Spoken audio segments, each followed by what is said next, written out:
Équipement. Quand tu pars en virée, tu dois penser à emporter différentes choses que tu devras absolument avoir avec toi. Il faut que tu aies tout ce qu'il faut pour réparer un pneu crevé.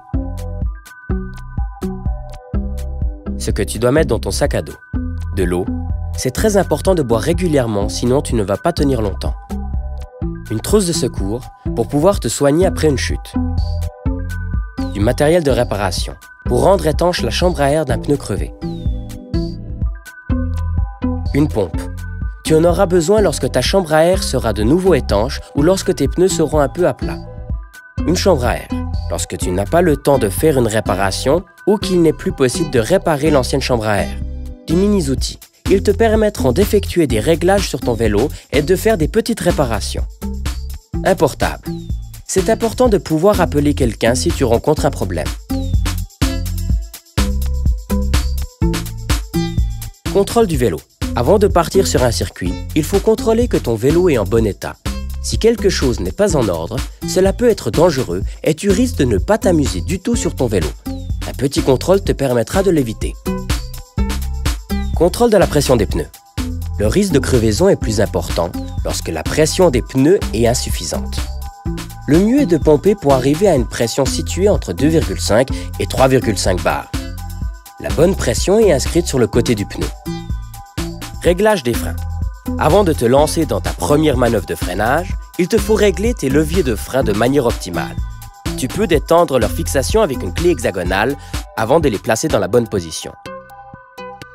Le levier doit être légèrement penché vers le bas, dans le prolongement de ton avant-bras. De cette manière, tu ne devras pas retourner ton poignet et tu éviteras ainsi les crampes dans les avant-bras. Si tu déplaces le levier du frein de 1 à 2 cm en direction du guidon, tu pourras freiner avec l'index et le majeur en conservant le reste des doigts bien cramponnés sur le guidon.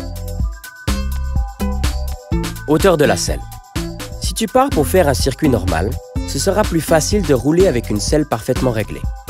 Non seulement tu économiseras tes énergies, mais en plus tu seras assis plus confortablement sur ton vélo. La position de base de la selle est à la hauteur de ton bassin lorsque tu te tiens debout à côté du vélo.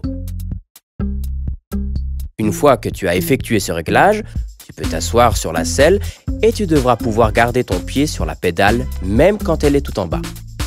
Maintenant, il te faut poser tes talons sur les pédales et regarder si ta jambe est tendue ou pliée. Le mieux est d'avoir la jambe presque complètement tendue. Si tu fais plutôt de la descente, il est préférable de placer la selle un peu plus bas. Le mieux est que tu puisses encore contrôler la selle avec les cuisses. Grâce à ça, tu conserves toute la flexibilité et tu peux bien guider le vélo. Il ne faut pas mettre la selle trop bas, car tu perdrais une partie du contrôle de ton vélo. Si tu as choisi un porte-selle escamotable, cela te simplifiera surtout les choses lorsque tu feras un tour à vélo.